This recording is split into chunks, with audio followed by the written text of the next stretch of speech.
भारतीय दंड संहिता 1860, IPC basically सारभूत विधि है, सब्सटेंटिव लॉ है, सबको पता है। मेरे हिसाब से ये ऐसी चीज है कि सबको पता होगी कि आईपीसी कैसी विधि है, सब्सटेंटिव लॉ है। और सारभूत विधि की क्या डेफिनेशन होती है? कोई भी विधि जो अधिकार और दायित्व या अपराध और दंड को डिफाइन करे तो वो सब्सटेंटिव लॉ होती है। और आईपीसी बेसिकली अधिकार और दायित्व यानी कि मतलब अधिकार दायित्व अपराध और उसके दंड को डिफाइन करती है मुख्य तौर पर। इसीलिए आईपीसी एक सारभूत विधि है, ठीक है ना।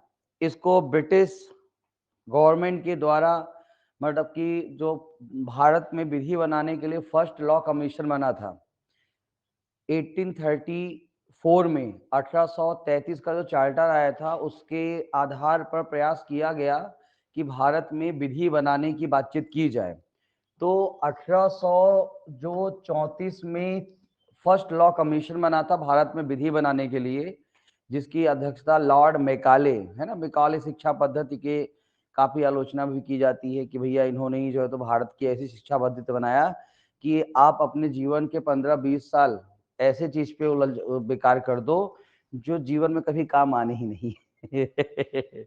तो मैकाले शिक्षा पद्धति, ठीक है, अभी उस चीज पे डिस्कशन करने का बात समय नहीं है।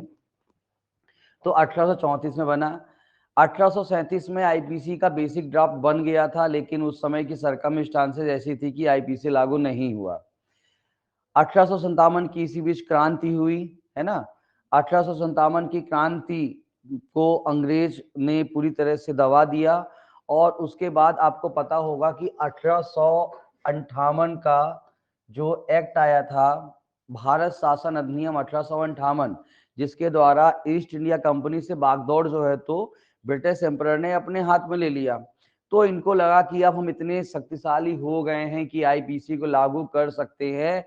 और फिर बाद में 1860 यानी कि 6 अक्टूबर 1860 को जो उस समय के तत्कालीन गवर्नर जनरल थे उनसे जो आईपीसी का फाइनल ड्राफ्ट जो तैयार हुआ था उसकी सहमत ली गई। और लागू करते करते करते उस समय की जो ब्रिटिश इंडिया थी, ब्रिटिश भारत था, तो 1 जनवरी 1862 से आपकी आईपीसी अप्लीकेबल हुई ब्रिटिश इंडिया में। तो कभी पूछा जाता है कि आईपीसी की डेट ऑफ अप्लीकेबल डेट क्या है, तो ये बेसिकली जो है तो आपका 1862 यहाँ पर 1 जनवरी 1862 से आईपीसी ये लागू हुई। तो ये बेसिकली पता है। हम आजाद हुए, जब हम आजाद हुए भारतीय संविधान लागू हुआ। और जब आजाद हुए भारतीय संविधान लागू हुआ तो जम्मू कश्मीर को चूंकि आर्टिकल 370 के तहत विशेष राज्य का दर्जा दिया गया और ये कहा गया कि जम्मू कश्मीर को छोड़कर संपूर्ण भारत पे आईपीसी लागू होगी, क्योंकि जम्मू कश्मीर में जो संहिता चलती थी उसको रणधीर पैनल कोड बोला जाता था, वो चलती थी। लेकिन चूंकि जब 2019 में क्या किया गया, यानी कि आर्टिकल 370 के प्रभाव को समाप्त कर दिया गया, तो आप सभी को पता है कि 31 अक्टूबर 2019 से आईपीसी जम्मू कश्मीर में भी लागू है। जम्मू कश्मीर में जो लागू किया गया है जम्मू कश्मीर रीऑर्गेनाइजेशन एक्ट, जम्मू कश्मीर पुनर्गठन अधिनियम की एंट्री नंबर कौन सा है उसमें बताओ? 48, ठीक है ना। तो इसका जो 5th शेड्यूल 5वीं अनुसूची का एंट्री नंबर 48 है। उसके तहत देखो ये जो एंट्री नंबर है ना, तो आप याद रखना, क्योंकि मेरे को ऐसा लगता है कि एक आध प्रश्न कभी पूछ ले। तो ये जितने भी एक्ट हैं सभी के एंट्री नंबर यानी कि किस वो एंट्री नंबर मतलब कि वो 5वीं शेड्यूल में कौन सा है ना। तो आपके जितने भी एक्ट है ना, तो ये यहाँ पे जो एक्ट आपके जम्मू कश्मीर में लागू किए गए 2019 में, तो उन सभी का उसमें याद रखना, थोड़ा सा कभी ये ओटी बन जाए यहाँ पे तो ध्यान रखिएगा। तो ये आईपीसी का एक बेसिक सा इंट्रोडक्शन। यहाँ पर सबको पता है कि आईपीसी आपकी 23 चैप्टर में डिवाइडेड है, 511 इसके सेक्शंस हैं, ठीक है ना। 511 धाराएं हैं जो 23 अध्यायों में विभाजित है। टुच्चे से प्रश्न है पर कभी कभी ये प्रश्न भी परेशान करते हैं, ठीक है ना। भारतीय संविधान कितने भाग में डिवाइडेड है? हाँ बताओ अर्चना। अच्छा अनुसूची हम भाग पूछ रहे, तुम अनुसूची पूछ रही हो। सर 37। 8 भागों में।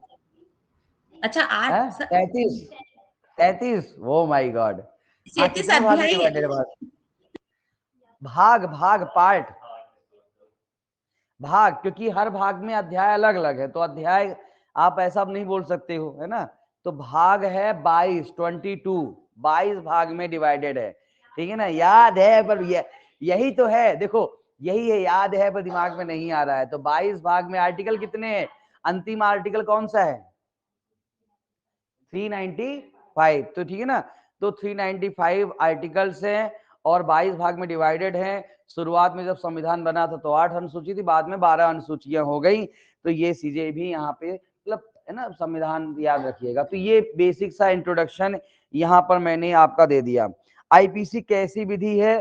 तो उसकी उद्देशिका में लिखा है कि आईपीसी जो है तो आपकी साधारण दंड संहिता है, ठीक है ना। आईपीसी कैसी विधि है? साधारण दंड संहिता है। इंग्लिश में देखोगे तो वहां पर लिखा है IPC is a general penal code. IPC साधारण दंड संहिता है। साधारण दंड संहिता का मतलब होता है कि साधारण अपराधों के लिए, साधारण अपराध जो आम रोजमर्रा मतलब आप देखते हो, चोरी लूट डकैती, है ना, ये इस तरह के जो अपराध होते हैं, तो साधारण अपराध के संबंध में आईपीसी आपकी बनाई गई है, ठीक है ना। क्योंकि अभी विशेष अपराध की बातचीत करें तो फिर एनडीपीएस, आर्म्स एक्ट, एसटीएससी एक्ट, ठीक है ना, ये सभी आपकी करप्शन एक्ट, ये सभी आपकी विशेष अधिनियम कहलाता है। तो इस प्रकार से आपको आईपीसी दिमाग में रखनी है प्रॉपर तरीके से। फिर बात को यदि हम यहाँ पर आगे बढ़ाते हैं तो अब सीधे हम धारा में आते हैं, अध्याय 1 में प्रस्तावना। चैप्टर 1 जो है आपका, चैप्टर 1, ठीक है ना, अध्याय 1 चैप्टर 1 में कहता है आपका प्रस्तावना, प्रपोजल। तो प्रपोजल धारा 1 से लेकर के 5 तक में प्रस्तावना जो कहता है। अब देखो यहाँ पे बहुत कठिन चीज नहीं है, धारा 1 हमने बातचीत कर ली है कि आईपीसी जिसका विस्तार एक्सटेंशन वर्तमान में संपूर्ण भारत पे है, यानी जम्मू कश्मीर में भी वर्तमान में विस्तार है। तो जम्मू कश्मीर में विस्तार जो है तो कब हो गया है, ये अपन ने देख लिया। अध्याय 2, अध्याय 2 कहता है कि हर व्यक्ति, एवरी पर्सन, हर व्यक्ति जो भारत के अंदर रहता है उसके ऊपर आईपीसी लागू होगी, ये सामान्य नियम कहता है, ठीक है ना। तो हर व्यक्ति के ऊपर आईपीसी लागू होगी। तो अध्याय ये आपका यहाँ पर कहता है कि हर व्यक्ति के ऊपर आईपीसी आपकी लागू होगी। बेसिकली इसको अनन्य क्षेत्राधिकार का सिद्धांत भी बोला जाता है। क्या बोला जाता है? The doctrine of exclusive jurisdiction, अनन्य क्षेत्राधिकार का सिद्धांत भी बोला जाता है। तो जो सेक्शन 2 है इसको अनन्य क्षेत्राधिकार का सिद्धांत, एक्सक्लूसिव जुरिडिक्शन, ठीक है ना, डॉक्ट्रिन ऑफ एक्सक्लूसिव जुरिडिक्शन। ये सिद्धांत बेसिकली एक बहुत फेमस केस था, एमएच जॉर्ज वर्सेस महाराष्ट्र राज्य में इस सिद्धांत को डिफाइन किया गया था। कौन सा केस था? एमएच जॉर्ज वर्सेस महाराष्ट्र राज्य में इस सिद्धांत को डिफाइन किया गया था, जो आपका सेक्शन 2 कहता है। अब इसके बाद जो सेक्शन जो है तो 3 है, ये क्या कहता है? सेक्शन 3 ये कहता है कि कोई भी व्यक्ति भारत के परे, बियॉन्ड ऑफ इंडिया, कोई ऐसा अपराध करता है जो भारत में पनिशेबल है, भारत में दंडनीय है, तो उसके ऊपर भी आईपीसी लागू होगी। तो जैसे मान लो कोई विदेशी व्यक्ति है भारत, अब हम देखो लिखा है, देखो वहां पर धारा 3 में कि भारत के परे करने वाला पर कोई व्यक्ति, एनी पर्सन, ठीक है ना, कोई विदेशी भी क्यों ना हो, वो भारत के बाहर उसने अपराध किया है और वो अपराध आईपीसी के तहत पनिशेबल है, और भारत सोचता है कि चलो वहां पे बाहर इंग्लैंड में अपराध कर लिया, भारत में छुप जाऊंगा, यदि उसके द्वारा किया गया अपराध भारत में पनिशेबल है तो आईपीसी उसके ऊपर लागू होगी, ठीक है ना। तो ये आपका धारा 3 कहता है। और धारा 4 जिसमें ज्यादा प्रश्न बनता है, सेक्शन 4, तो ये यहाँ पे ध्यान रखिएगा, भारत के नागरिक पर आईपीसी लागू होगी। भारत का नागरिक विदेश घूमने गया है, वहां पे कोई अपराध करता है तो ये नहीं सोचे कि भाई मेरे ऊपर, यानी भारत का नागरिक विदेश घूमने गया है, वहां पे कोई अपराध करता है, उसके ऊपर आईपीसी लागू होगी। भारत में रजिस्टर्ड कोई भी पोत या जहाज है, वो कहीं भी है, भारत में रजिस्टर्ड पोत या जहाज खुले समुद्र में है, जैसे कोई जहाज की बातचीत करें, ओपन सी, ओपन सी समझते हो ना, 12 नाटिकल माइल्स के बाद जितना भी समुद्र होता है किसी भी देश की सीमा से बाद, वो ओपन सी कहलाता है। तो खुले समुद्र में यदि उसमें भारत का झंडा लगा हुआ है जहाज में, तो भारत, वो जहाज क्या माना जाएगा, भारत, उसमें आप कोई भी व्यक्ति, अब यहाँ पे भारत का व्यक्ति, इंग्लैंड का व्यक्ति, कहीं का भी व्यक्ति, अमेरिका का व्यक्ति, जर्मनी का, फ्रांस का, कहीं का व्यक्ति कोई भी अपराध करता है उसके ऊपर आईपीसी लागू होगी, ये ध्यान रखना। और तीसरा कहता है कि कोई भी व्यक्ति भारत के बाहर से भारत के कंप्यूटर रिसोर्सेज को टारगेट करता है तो वहां पर भी आईपीसी लागू होगी। आईटी एक्ट 2000 की धारा 21K में कंप्यूटर रिसोर्सेज को डिफाइन किया गया है। जो कंप्यूटर साधन है, कंप्यूटर रिसोर्सेज हैं, उनको आईटी एक्ट की धारा 21K में डिफाइन किया गया है। ये ध्यान रखना, गाहे बगाहे पूछ लेता है, ये आपका पर्टिकुलर क्लॉज यहाँ पे कहता है। अच्छा, धारा 3 और धारा 4 में जो सिद्धांत यूज करते हैं इसको बोलते हैं आपका अतिरिक्त प्रादेशिक अधिकारिता का सिद्धांत। क्या बोला जाता है इसको? धारा 3-4 में सिद्धांत को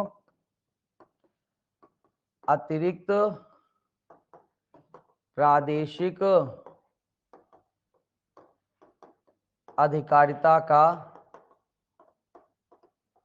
सिद्धांत, डॉक्ट्रिन ऑफ इंग्लिश में बोलते हैं doctrine of extra territorial jurisdiction, doctrine of extra territorial jurisdiction, इसको अतिरिक्त प्रादेशिक अधिकारिता का सिद्धांत बोलते हैं। इस प्रकार से आप ये ध्यान में रखिएगा। धारा 5 कुछ नहीं है, वो सेविंग क्लॉज की बातचीत करता है। सेविंग मतलब कि किनको आईपीसी प्रभावित नहीं करेगी। तो सेक्शन जो 5 है, धारा 5 है, सेक्शन जो 5 है वो कहता है 3 चीजें, यानी कि आपका जो विशेष विधि है, विशेष विधि, ठीक है ना, दूसरा है स्थानीय विधि, और तीसरा है सेना विधि, सेना विधि, ठीक है ना। इन तीनों को आईपीसी प्रभावित नहीं करेगी, ये चीज यहाँ पे सॉरी शुरुआत में ध्यान में रखिएगा। तो ये मैंने आपको आईपीसी का जो है थोड़ा सा इंट्रोडक्शन यहाँ पे बता दिया। अच्छा, एक चीजें मैं आईपीसी के बारे में और बता देता हूँ। कभी कभी क्या होता है ना कि ये चीजें पूछ लेता है, तो ये आपका चैप्टर 1 अध्याय 1 में जो काम की चीजें मैंने बता दी। अब कुछ छोटे मोटे, अब देखो ये सवाल उतने नहीं पूछता है आजकल, लेकिन पूछ ले, मान लो भाई पीएससी एग्जाम ले रही है तो एडीपीओ का एग्जाम, तो कभी इस प्रकार के प्रश्न भी अपन देख लेते हैं। हाई कोर्ट लेता तो अभी तो छोड़ भी देता मैं उसको। तो क्या मैं बताना चाह रहा हूं, जैसे कि अब देखो पढ़ेंगे अपराध, अपराध की परिभाषा। अभी चूंकि हमने सीआरपीसी कंप्लीट किया है और मैंने वहीं पे बताया था कि अपराध को आपका 2 जगह यानी कि आईपीसी सेक्शन 40 में डिफाइन किया गया है और सीआरपीसी 2N में डिफाइन किया गया है। आईपीसी धारा 40 की जो परिभाषा है वो सीमित है। पहला, अभी चूंकि धारा 40 पढ़ोगे 2-3 पैरा में है, लेकिन जो पहला पैरा कहता है कि इस संहिता यानी कि इस इंडियन पेनल कोड में कोई कार्य या लोभ जो पनिशेबल है, दंडनीय है, वो अपराध कहता है। यानी आईपीसी की धारा 40 सीमित अपराध की परिभाषा यहाँ पर देती है। अभी वो सीमित है कि बड़ी है, सीआरपीसी की ज्यादा बड़ी है, वो मुद्दे की बात नहीं है। मुद्दे की बात यहाँ पर ये है कि अपराध की जब हम ये परिभाषा पढ़ते हैं तो इन परिभाषा में अपराध के 4 तत्व निकल के आते हैं। पहला तत्व निकल के आता है, तो अब यहाँ पर है अपराध के तत्व, ठीक है ना, एलिमेंट्स ऑफ ऑफेंस। तो अपराध के 4 तत्व होते हैं, व्यक्ति, ठीक है ना, व्यक्ति प्लस दुराशय प्लस कार्यालोप प्लस क्षति, ठीक है ना। ये 4 एलिमेंट्स आपके अपराध के तत्व कहलाते हैं। इंग्लिश में पर्सन, मेंसरिया, एक्ट और ओमिशन, इंजरी। इंग्लिश में पर्सन व्यक्ति मतलब पर्सन, दुराशय मतलब मेंसरिया, कार्यालोप मतलब आपका एक्ट ओमिशन, और क्षति मतलब इंजरी। तो अब व्यक्ति शब्द को डिफाइन किया गया है आपका सेक्शन 11, धारा 11 आईपीसी में व्यक्ति शब्द को डिफाइन किया गया है। देखो व्यक्ति का मतलब हम आप कहलाएंगे प्राकृतिक व्यक्ति, ठीक है ना। और धारा 11 में कहता है कि विधिक व्यक्ति भी शामिल है, कोई कंपनी कोई निकाय वो भी व्यक्ति शब्द के अंतर्गत शामिल है। यानी धारा 11 कहता है कि व्यक्ति में विधिक व्यक्ति भी शामिल है, तो प्राकृतिक व्यक्ति और विधिक व्यक्ति। अब आईपीसी में बहुत कम ऐसे अपराध है जो विधिक व्यक्ति के द्वारा किया जा सकता है, जो कंपनी के द्वारा, जैसे मान लो न्यास भंग, दुर्विनियोग, ठीक है ना, चीटिंग, ये कुछ ऐसे अपराध हैं जो, लेकिन मर्डर, अब मर्डर तो किसी कंपनी को नहीं कर सकता है, कोई रिलायंस कंपनी चाकू लेके घूम रही हो और मर्डर कर दे, या तो उसका कोई मालिक। तो कुछ अपराध हैं ऐसे जो व्यक्ति के द्वारा यहाँ पर किए जा सकते हैं, तो वहां पे व्यक्ति में जो है तो आपका विधिक व्यक्ति भी शामिल है, धारा 11 ये कहता है। दुराशय को आईपीसी में कहीं भी डिफाइन नहीं किया गया है, मेंसरिया को आईपीसी में कहीं भी डिफाइन नहीं किया गया है। मेंसरिया के लिए, दुराशय के लिए एक बहुत फेमस लैटिन टर्म पढ़ते हैं, एक्टस नॉन फेसिट रियम निसी मेंसिट रिया, ठीक है ना। क्या पढ़ते हैं? एक्टस एक्टस एक्टस नॉन फेसिट, एक्टस नॉन फेसिट रियम, ठीक है ना, एक्टस फेसिट रियम निसी मेंस सिटरिया, निसी मेन सिट रिया, ठीक है ना। इसका मतलब ये होता है कि केवल कार्य, ओनली एक्ट या लोप किसी व्यक्ति को अपराधी नहीं बनाते हैं जब तक उनका जो मन है, उनका जो मस्तिष्क है वो गंदा ना हो, वो गिल्टी ना हो। यानी कि दोषित मस्तिष्क के साथ कोई व्यक्ति अपराधी बनता है, केवल कार्य या लोप से कोई अपराधी नहीं बनता है। यदि मान लीजिए मैं कहीं चला जा रहा था और मेरा कोई इंटेंशन नहीं था किसी को धक्का मारने का, किसी को नुकसान पहुंचाने का, और मैं चला जा रहा था और अचानक ही कोई को मैं टक्कर मार देता हूँ, मतलब मैं अपनी रफ्तार में चल रहा था, गाड़ी एक नॉर्मल रफ्तार में चला रहा हूँ, हेलमेट लगा, सब कुछ चला रहा हूँ, अचानक ही कोई मेरे सामने आ गया, मैंने उसको टक्कर मार दी, और मेरी यहाँ पर ना तो कोई मैंने उपेक्षा है, ना तो कोई ज्ञान है, ना तो कोई आशय है, तो फिर यहाँ पर यदि सामने वाले को उपहत हो गया, उसको चोट लग गई, तो फिर यहाँ पर मैंने कोई अपराध नहीं किया, क्योंकि मेरा इंटेंशन तो था ही नहीं अपराध करने का, ठीक है ना। लेकिन यदि मेरे मन में या तो ज्ञान है या तो नॉलेज है कि भाई जो मैं कर रहा हूं, जैसे मान लो मैं तेज गाड़ी चला रहा हूं भाई, चौराहे में मैं तेज, कोई ट्रैफिक में तेज गाड़ी चला रहा हूं, तो मुझे पता है कि इसमें कोई भी अचानक आ जाएगा तो मर सकता है, ज्ञान, ठीक है ना। आशय, इंटेंशन, यानी कि मैं जानबूझ करके, क्योंकि मुझे पता है कि एक व्यक्ति वहां से निकलेगा और मैं उसको टक्कर मार दूंगा और बोल दूंगा तेज गाड़ी चल रही थी, मैंने तो जानबूझ के नहीं मारा, तो मुझे इंटेंशन है किसी पर्टिकुलर व्यक्ति को मारने का। उपेक्षा, यानी कि मैं थोड़ा सा लापरवाही तरीके से गाड़ी चला रहा हूँ, ठीक है, थोड़ी सड़क सुनसान है, रफ्तार जो है तो 40-50 से ज्यादा नहीं जानी चाहिए, लेकिन फिर भी तेज चला रहा हूँ, और तेज गाड़ी है, अचानक कोई आ जाएगा और वहां पर मैं कंट्रोल नहीं कर पाऊंगा, तो यहाँ पर किसी को टक्कर लग जाती है, तो नेग्लिजेंस यहाँ पे उपेक्षा कहलाता है। तो ये सभी दुराशय की एक्सप्रेशंस होती हैं। डायरेक्टली दुराशय को आईपीसी में डिफाइन नहीं किया गया है, लेकिन पढ़ेंगे, जैसे बेईमानी पूर्वक, डिसऑनेस्टली, कपट पूर्वक, फ्रॉडेंटली, ये कुछ ऐसे शब्द हैं जो उपेक्षा दुराशय को आपको यहाँ पर डिफाइन करते हैं, ये ध्यान में रखिएगा। जनरली जितने भी प्रकार के अपराध होते हैं उन सभी अपराधों में दुराशय आवश्यक है, सभी अपराधों में दुराशय आवश्यक होता है। कुछ ही ऐसे अपराध होते हैं जहां पर दुराशय यदि नहीं भी होता है, यानी कि आपका दोषित मन नहीं है, तो भी अपराध माना जाता है। कौन कौन से अपराध है बताओ? आईपीसी में ऐसा मोटे मोटे 3 अपराध निकल के आते हैं।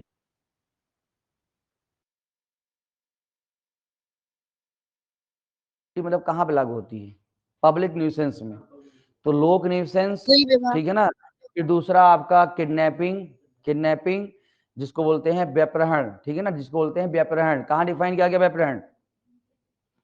350, हाँ 359 में 2 प्रकार का व्यपहरण होता है, बाकी 360 और 361, तो ये ऐसे ध्यान रखना, ठीक है ना। तो व्यपहरण, और तीसरा यहाँ पर क्या चीज आता है आपका?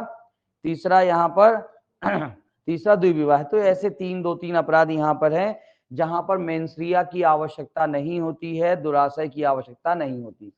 तीसरा कार्यालोप, कार्यालोप को सेक्शन जो है तो 33 में एक्ट और ओमिशन को डिफाइन किया गया है।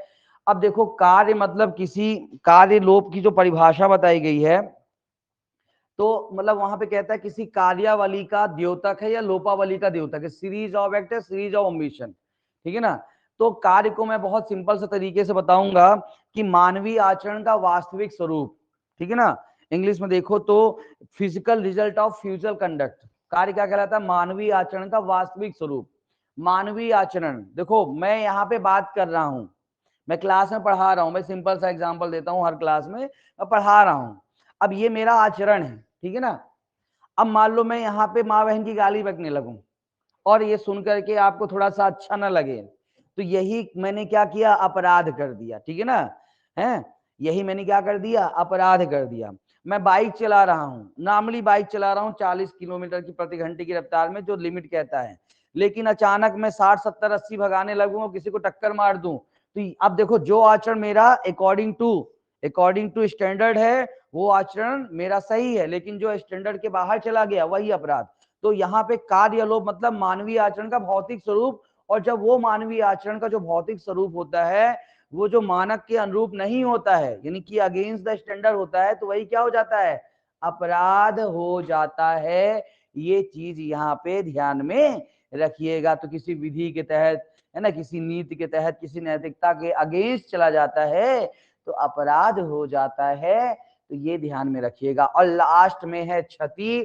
क्षति को आईपीसी की सेक्शन 44 में डिफाइन किया गया है। क्षति विधिक होनी चाहिए, लीगल होनी चाहिए, और 4 प्रकार की क्षति होती है। कौन कौन क्षति होती है रजनी बताओ? मन की, ख्याति की, शरीर की और संपत्ति की, ठीक है ना, यानी कि माइंड, रेपुटेशन, ठीक है ना, बॉडी और प्रॉपर्टी। तो ये 4 प्रकार की क्षति यहाँ पर होती है, ये ध्यान में रखिएगा आपका अपराध के तत्व में प्रॉपर तरीके से। अब अगला चीज यहाँ पर हम देखते हैं तो वह है अपराध की अवस्था, स्टेज ऑफ ऑफेंस, अपराध की अवस्था। तो अपराध की अवस्था में देखो पहली अवस्था होती है, देखो जब कोई आप अपराध करना चाहते हो तो सबसे पहले अपने मन में क्या करते हो, आशय क्रिएट करते हो, क्रिएट योर इंटेंशन। अब मुझे मारना है, अब मुझे काम करना है, आपके मन में कोई बुरा आशय है ना, अच्छा आशय, अब एडीपीओ बनने का आशय क्रिएट करते हो तो ये तो अच्छा आशय है, लेकिन किसी का मर्डर करने का या एडीपीओ, चल दो कहीं बाबू ढूंढो, कहीं किसी को ढूंढो जहां पर पैसा दे करके एडीपीओ बन सकते हैं, तो बुरा आशय क्रिएट करते हो। तो ये आशय। दूसरा, फिर जब आशय हो गया तो अब क्या करते हो, तैयारी, प्रिपरेशन। भाई मर्डर करना है तो ऐसा सोचने से तो कोई मर नहीं जाएगा, चाकू खरीदोगे, बंदूक खरीदोगे, प्लान करोगे, तो प्रिपरेशन करते हो, तैयारी करते हो। अब समझना, तैयारी। तीसरा फिर होता है आप उसको करने के लिए प्रयत्न करते हो, अटेम्प्ट करते हो। अब जा करके वही चाकू घुमाते हो, अब चाकू मान लो कि लग गया सही तो अपराध हो गया, नहीं लगा तो अपराध नहीं हुआ। तो प्रयत्न के बाद अंतिम अवस्था क्या होती है, अपराध, ठीक है ना, अपराध। तो ये 4 प्रकार की अवस्थाएं अपराध में होती है। अब यहाँ पे थोड़ा सा साथ में ही ध्यान रखिएगा कि आपका जो आशय है, देखा जाए तो जब तक, जैसे मान लो कि मैं अकेले अपने मन में आशय रखा है कि मैं किसी को मारना चाहता हूं, या मैं कोई बैंक लूटना चाहता हूं, डकैती करना चाहता हूं, मेरे मन में आशय है, जब तक मेरे मन में है कोई अपराध नहीं है। लेकिन मैंने मान लो कि हेमंत से बातचीत किया, हेमंत चलो बैंक लूटते हैं, हेमंत का पक्का सर, और हेमंत ने प्लानिंग कर लिया, हम लोगों ने, तो अब जब आशय क्या हो गया, कन्वे हो गया, लोगों में बट गया, तो ये अपराध हो सकता है। इसको धारा 120 ए में डिफाइन किया गया है। क्या बोलते हैं इसको 120 ए में, क्रिमिनल कॉन्स्पिरेंसी, आपराधिक षड्यंत्र, ठीक है ना, कॉन्स्पिरेंसी, आपराधिक षड्यंत्र यहाँ पे बोलते हैं। प्रिपरेशन, तैयारी। तैयारी जो है तो देखो आईपीसी में बहुत ही कम चीजों की तैयारी पनिशेबल है, और 3 ही धाराएं मैं बोलूंगा कि 122, 126 और 399, 3 ही धाराएं याद रखना। 122, 126 में कहता है भारत सरकार के खिलाफ युद्ध करने की तैयारी, और 399 डकैती की तैयारी। तो यही केवल पनिशेबल होती हैं और बाकी पनिशेबल नहीं होती। प्रयत्न, प्रयत्न जो होता है वो आईपीसी में 3 प्रकार से पनिशेबल होता है। एक आपका पूर्ण अपराध के तौर पर, पूर्ण अपराध, ठीक है ना, एक प्रयत्न पूर्ण अपराध होता है, एक विशिष्ट अपराध, और तीसरा जो है तो अपूर्ण अपराध। पूर्ण अपराध के तौर पर जो प्रयत्न है, पूर्ण अपराध के तौर पर जो प्रयत्न होता है, पूर्ण अपराध के तौर पर जो आपका प्रयत्न होता है, ये कहाँ पे बताया गया है, पूर्ण अपराध के तौर पर प्रयत्न। तो कुछ ही धाराएं हैं, जैसे उदाहरण के लिए 121 हो गया, 391 हो गया, है ना। जैसे देखो, भारत सरकार के खिलाफ युद्ध करते हो या युद्ध करने का प्रयत्न करते हो, ये दोनों बराबर पनिशेबल होती है, यानी कि पूर्ण अपराध इसको माना जाता है, प्रयत्न करना भी, ठीक है ना। और दूसरा जैसे डकैती करते हो, डकैती का प्रयत्न करते हो, ये बराबर पनिशेबल माना जाता है। तो जब कोई प्रयत्न पूर्ण अपराध के तौर पर, तो ये कुछ धाराएं हैं। विशिष्ट अपराध मतलब कुछ ऐसे अपराध होते हैं जो गंभीर होते हैं, उनकी तैयारी को भी अलग से पनिशेबल बनाया गया है। विशिष्ट अपराध में 4 ही धाराएं हैं, 307, 308, 309 और 393, ठीक है ना। 307 सबको लगभग पता ही होता है, हत्या का प्रयत्न। 308 आपराधिक मानववध का प्रयत्न। 309 कोई आत्महत्या का प्रयत्न करता है। और लास्ट है 393 जहां पर लूट का प्रयत्न करता है। तो ये चूंकि थोड़ी सी गंभीर अपराध है इसीलिए यहाँ पर दंडनीय है। और इसके बाद अपूर्ण अपराध यानी प्रयत्न को माना जाता है और उसके लिए दंड कहाँ है, 511। तो वही 511 में कहता है कि जैसे आपने किसी चोरी करने के लिए किसी के जेब में हाथ डाला और उसके जेब में कुछ नहीं मिला तो भी ये प्रयत्न माना जाएगा। और चोरी के अपराध के लिए यदि सजा है 3 साल तो उसकी आधी सजा प्रयत्न के अपराध के लिए दी जा सकती है, ये 511 कहता है। और बाद में अपराध हो जाए तो अपराध तो कई धाराओं में डिफाइन किया गया है। तो ये अपराध की अवस्थाएं यहाँ पर संक्षिप्त में आपको मैंने यहाँ पर प्रॉपर तरीके से बता दिया। तो उम्मीद करता हूं कि यहाँ पर आप लोग ज्यादा परेशान नहीं हुए होंगे। अब इसके बाद अगली बातचीत करते हैं। सबको समझ में आ रही बातचीत? तो आईपीसी को अध्ययन की सुविधा से हम लोग 3 पार्ट में डिवाइड करते हैं और उसी 3 पार्ट को हम लोग यहाँ पर पढ़ेंगे प्रॉपर तरीके से, है ना। तो अपने पास जैसे समय कम है तो बहुत डिटेलिंग ना करते हुए टू द पॉइंट यानी आईएमपी जहाँ पे ओटी बनते हैं, क्योंकि देखो इतनी बड़ी आईपीसी है आपकी और इतनी बड़ी आईपीसी में मात्र बहुत ज्यादा प्रश्न आएंगे आपके एमपी एडीपीओ में तो 10 आएंगे, बहुत आएंगे, बहुत आए हैं। अरे मतलब मैंने एक एक्सेस की बात कर दी, मिनिमम तो 5 से ज्यादा नहीं आएंगे मुझे तो पता है, और मैं तो कहता हूँ 5 भी क्या 3-4 ही आएंगे, पर मान लो कभी 10 आ गए, है ना, इससे ज्यादा क्या आएंगे। अब 511 धाराओं में यदि 10 भी आते हैं तो भाई साहब 10 क्या है, मतलब ईंट के मुंह में जीरा भी नहीं। तो कहते हैं ना ऊंट के मुंह में जीरा, ईंट कहते हैं ऊंट के मुंह में जीरा ना। आज कुछ और प्रोनाउंसिएशन नहीं हो रहा है, कुछ और निकल रहा है, ठीक है होता है। तो ऊंट के मुंह में जीरा भी नहीं है, मतलब है ना, मतलब छोटा सा रेत का कण बोलो। तो कहने का मतलब ये है। तो फिर ऐसे कंडीशन में आईएमपी चीज को देखेंगे। तो फटाफट देखो, पहला पार्ट में प्रस्तावना साधारण स्पष्टीकरण देखेंगे, दंड बताया गया है आपका चैप्टर 3 में, साधारण अपवाद बताया गया है, फिर उसके बाद दुष्प्रेरण। तो ये जो पहला पार्ट है ये साधारण सिद्धांत है। आईपीसी में साधारण सिद्धांत के कितने चैप्टर है, यहाँ पर आपके 7 चैप्टर जो है तो साधारण सिद्धांत के आपके बताए गए हैं, 7 चैप्टर साधारण सिद्धांत के बताए गए हैं, ठीक है ना। तो यहाँ पर इन 7 चैप्टर को देखेंगे। दूसरे पार्ट में मुख्य अपराध, मेन ऑफेंस इन आईपीसी, तो चैप्टर 6 राज्य के खिलाफ अपराध, चैप्टर 8 देखेंगे लोक प्रशांति, बलवा दंगा सुने होंगे, लोक सेवकों द्वारा अपराध कुछ ही धाराएं हैं, लोक सेवकों के विरुद्ध अपराध, ये लोक सेवकों के विरुद्ध ज्यादा महत्वपूर्ण चैप्टर है, इसमें तो 1 ही 2 धारा है। लोक स्वास्थ्य और मानव शरीर संपत्ति, देखो ये 2 चैप्टर सबसे महत्वपूर्ण, मानव शरीर और संपत्ति। मिथ्या साक्ष्य, लोक न्याय के विरुद्ध अपराध, सिक्कों और सरकारी स्टाम्प संबंधी दस्तावेज, और ये विवाह संबंधी क्रूरता, मानहानि, आपराधिक अभित्रास, ये सब हम लोगों ने यहाँ पर प्रॉपर तरीके से पढ़ा। तो ये आपके आईपीसी के जो 23 चैप्टर हैं इसमें से मैंने 21 चैप्टर, बीच में एबीसी करके भी 23 से ज्यादा चैप्टर निकल आएंगे, लेकिन फिर भी 21 चैप्टर हैं। अब देखो मेरी बात समझो, यदि आप लोग को बहुत हड़बड़ी है, बहुत जल्दी है कि नहीं इतना कैसे पढ़ा जाएगा, हे प्रभु कैसे होगा, थोड़ा ऐसा हड़बड़ी आती है मन में, है ना, ऐसा मन घबराता है कि हे भगवान क्या करें क्या ना करें, कैसे मुश्किल है ना। तो ऐसे में क्या करो कि चैप्टर 2, 3, 4 ये 3 चैप्टर पढ़ लो, क्योंकि ये 3 चैप्टर से सबसे ज्यादा प्रश्न पूछता है। अब इसमें भी कैसे पढ़ना है हम शार्ट में बता देंगे। फिर एक आध धाराएं जैसे अबेटमेंट हो गया, तो अबेटमेंट की जो है तो 105 106 तो 1-2-4 धाराएं अबेटमेंट की देख लो। आपराधिक षड्यंत्र की एक ही धारा है, प्रयत्न एक ही धारा है।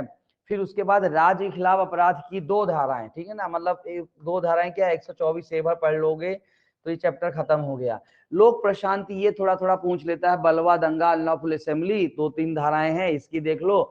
लोक सेवकों, ये लोक सेवकों के विरुद्ध अपराध, अब इनको रिस्क लेके चैप्टर 9-10 को छोड़ सकते हो। लोक स्वास्थ्य में भी जो है तो 1-2 धाराएं पर देख लो, बाकी को जाने दो।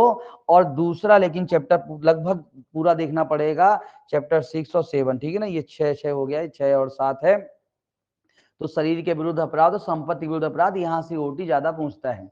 तो यानी कुल मिलाकर के पूरे चैप्टर ज्यादातर पढ़ने हैं 3 चैप्टर ये, और दो चैप्टर ये, इनको ज्यादा पढ़ना है, बाकी को तो एक दो धाराएं है ना, बाकी की एक दो धाराएं मैं बताता चलूंगा कौन सी धारा काम की है ना, क्योंकि आज है 25 तारीख और कल है विधि डे, कल संविधान दिवस है, पता है ना संविधान दिवस क्यों है कल? अरे कल संविधान दिवस क्यों है? उसी दिन संविधान 26 नवंबर 1949, आज के दिन नहीं कल के दिन है ना, वो कल की बातें आज ही बता दिया मैंने है ना, कल भूल जाऊं तभी याद आ गया तो बता दिया। तो उस दिन मतलब संविधान पर साइन हुआ था, बाकी लागू उस दिन संविधान लागू हुआ था कब? आपका 26 जनवरी 1950 को। तो ये है मिथ्या साक्ष्य देना गढ़ना, दो चार धाराएं इसकी हैं। सिक्कों के संबंध में भी वही, कभी वो 230 एक ही धारा बहुत पूछता है बस। दस्तावेज करेंसी नोट में तो बहुत ही रेयर केस में ओटी बनता। विवाह संबंधी अपराध अभी चूंकि एक दो धाराएं हैं जहां पर थोड़ा सा जजमेंट है और उसमें कभी बन जाए। क्रूरता ये तो की धारा है, पूछ लेता है। मानहानि डेफामेशन हेडिंग वाली धाराएं पढ़नी है। आपराधिक अभित्रास में बस एक दो धाराएं, मुश्किल से वो भी छोड़ भी दोगे तो चल जाएगा। तो कहने का मतलब ये है कि बहुत ही सीमित ज्ञान के साथ मैं प्रयास करूंगा कि आईपीसी आपकी प्रॉपर तरीके से हो जाए। आईपीसी के साथ अच्छी बात यह है कि एवरेज बच्चा आईपीसी के सवाल सही कर लेता है, क्योंकि कहीं ना कहीं आपने आईपीसी पढ़ रखी होती है और आईपीसी इतना कठिन सब्जेक्ट नहीं है। भले 511 धाराएं हैं, बारी भरकम लगता है, लेकिन इतना कठिन यहाँ पर नहीं है कि बहुत ज्यादा परेशान हुआ जाए। तो हम इसको बहुत ही प्रॉपर तरीके से और अच्छे से यहाँ पर शार्ट में समझने का प्रयास करेंगे। तो बिना किसी समस्या के और कोई भूमिका बांधे इसके हम लोग डेफिनेशन क्लॉज में चलते हैं, ठीक है ना। लैपटॉप वहीं होगा ना, सचिन ले गया, वहां नहीं होगा तो सचिन ले गया। नहीं है, लगाओ सचिन को फोन, क्योंकि लैपटॉप वहीं रहता है। ठीक है, अब देखो यहां पे आते हैं अब आपका चैप्टर 2 अध्याय 2। चैप्टर 2 जो बेसिकली जो है तो आपका परिभाषाओं के बारे में, नहीं साधारण स्पष्टीकरण। चैप्टर 2 का जो हेडिंग है वो कहता है आपका साधारण स्पष्टीकरण, जनरल एक्सप्लेनेशन। साधारण स्पष्टीकरण के बारे में सेक्शन 6 से लेकर के आपका सेक्शन 52A तक में जो है तो बातचीत करता है। अब देखो साधारण स्पष्टीकरण में बहुत सारी धाराएं हैं और मेरा प्रयास रहेगा कि मैं आपको वो धाराएं बताऊं जो धाराएं बिल्कुल संभावना है कि पूछ सकती है, और बाकी धाराओं को मैं स्किप करवा दूंगा, क्योंकि अब इतना रिस्क लेना तो यहाँ पे बनता है। तो यहाँ पर कौन कौन सी धाराएं हैं साधारण स्पष्टीकरण में काम की? तो देखो मैं 5-5 धाराओं के कुछ बंच बनाने का प्रयास करता हूँ। तो जैसे पहले मैं पढ़ाता हूँ तो ज्यादा बड़े बड़े बंच बनाता हूँ, पर अभी मैं और शार्ट कर दूंगा धाराओं को, ठीक है ना। तो यहाँ पर धारा देखते हैं, धारा 10, ठीक है। 11 हमने देख लिया है। 11 कहाँ देखा है हमने? अभी देखा ना, व्यक्ति की परिभाषा बताई गई है 11 में। तो 10 के बाद अगली धारा है 12 जो काम की धारा है। 12 के बाद अगली धारा है 14 जो काम की धारा है। 14 के बाद अगली धारा है 19 जो काम की धारा है। और 19 के बाद अगली धारा है 22 जो काम की धारा है। मतलब इसके बाद मुझे लगता है कि आपको इतनी ये धाराएं, आपको 5 धाराओं का एक बंच ये ध्यान रखना है, ठीक है ना। इसके बाद अगली धारा हम देखेंगे 24, 25, 26, ये तीनों धाराएं काम की है, इनको नहीं छोड़ना है। 24, 25, 26 के बाद जो है तो आपको 39 और 43 ये मेरा फेवरेट बंच है, तो इसको मैं इसी प्रकार से बनाता हूं। तो ये बंच हमको नहीं छोड़ना है क्योंकि इसमें ओटी बनता है, ठीक है। अगला बंच देखेंगे तो अगले बंच में जो है तो आपका सेक्शन 28, 29, 29A, 30, ठीक है ना, 29A, 30। और इसके बाद इसमें जो अगली सेक्शन है 34, क्योंकि इसमें इन धाराओं में ओटी बनता है। इसके बाद बाकी धाराओं को आप स्किप कर सकते हो, छोड़ सकते हो। ये अगला बंच है। अगला बंच हम देखेंगे तो सेक्शन जो है तो हम 40 सेक्शन 41 देखेंगे। फिर अगला हम 42 देखेंगे, 43 जो है तो यहाँ पे हमने कर दिया है। तो 44 हमने, चूंकि 44 को क्षति को हमने डेफिनेशन क्लॉज में पढ़ लिया है, तो मैं इस बंच में आपका शामिल नहीं करूंगा। 45, 46, 47 ये धाराएं इतनी ज्यादा आपको परेशान नहीं करती हैं। फिर धारा 50, 52 और 52A, ये आपका एक बंच हो गया। देखो बहुत सारी धाराएं हैं और मुझे लगता है कि सभी धाराएं पढ़ाने का समय भी नहीं है, तो मैंने ऐसे करके 20 धाराएं यहाँ पर छांटी हैं। और मुझे लगता है कि आप पुराने पेपर यदि उठा के देखोगे तो आप पाओगे कि इन्हीं 20 धाराओं में आपके अधिकांश पेपर सेट हो गए हैं, है ना। मेरी बात पर यकीन मत करना, बिल्कुल अपने पुराने पेपर, इसीलिए कहा जाता है बच्चों को कि पुराने पेपरों से जो है तो अच्छा कोई गाइडेंस नहीं होता है। लेकिन प्रॉब्लम एडीपीओ के साथ ये है कि एडीपीओ में हर साल जो है तो सिलेबस चेंज हो रहा है। तो अब मुझे 20 धाराएं इसलिए लगता है क्योंकि वही है ना कि जब आपको बोला जाए कि आईपीसी पटक दिया जाए 511 धाराएं और बोला जाए कि इसमें से 10 क्वेश्चन छांटने हैं, तो आप फिर सेलेक्टेड ही छांटोगे। फिर अब ऐसा है कि डेफिनेशन क्लॉज में 1-2 रखोगे और 1-2 रखोगे वो भी सेलेक्टेड, तो अब यहाँ पर रिस्क ले सकते हैं, ठीक है ना। तो वो डायलॉग सुना है ना, वो पिक्चर आई, वो वेब सीरीज आई थी, कौन सी, अरे वो आई थी ना जिस पर वो बनी थी, वो हर्षद मेहता पर आई थी, बनी थी, हर्षद मेहता ही के नाम से शायद बनी थी ना, है हर जो भी नाम था मुझे नहीं पता। तो उसमें कहता है कि जहां रिस्क है तो इश्क है, ठीक है ना। तो अब मैं कहूंगा जहां रिस्क है वहां एडीपीओ है। हमने बार बार बताया कि जहां जहां प्यार आए वहां वहां एडीपीओ घुसेड़ दो। ठीक है, चलिए। तो अब आते हैं धारा 10। धारा 10 में बताया गया है पुरुष एवं स्त्री, किसको, मैन एंड वोमेन। तो किसी भी आयु का, धारा 10 कहता है पुरुष या स्त्री, तो ध्यान रखना भाई साहब, किसी आयु का नर या किसी आयु की नारी क्या कहलाएगा, पुरुष कहलाएगा या स्त्री कहलाएगा, बस। धारा 12 का हेडिंग ध्यान रखना, लोक, लोक यानी कि पब्लिक। धारा 12 में क्या बताया गया है, लोक यानी कि पब्लिक। तो लोक के अंतर्गत क्या आएगा कि कोई वर्ग या समुदाय का, कोई वर्ग या समुदाय या इंडिविजुअल व्यक्ति भी लोक शब्द की परिभाषा में आ सकता है। ये अगला ध्यान में रखिएगा।